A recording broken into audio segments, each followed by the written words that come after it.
Tu relèveras des fondements antiques. On t'appellera réparateur des brèches. Celui qui restaure des chemins, qui rend le pays habitable.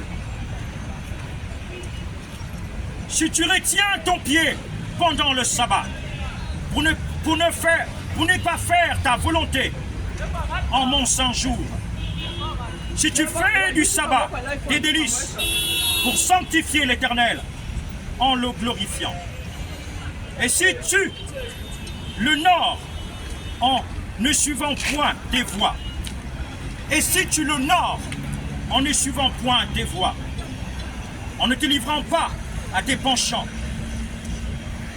et à des vains discours, alors tu mettras ton plaisir en l'Éternel. Et je te ferai monter sur les hauteurs du pays. Et je te ferai monter sur les hauteurs du pays. Je te ferai jouir de l'héritage de Jacob ton père, car la bouche de l'Éternel a parlé. Alors, messieurs les ministres,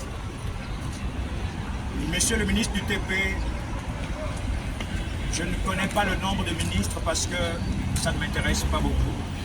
Ce que je sais,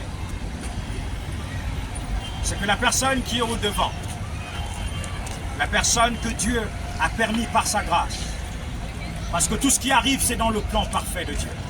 C'est le président actuel.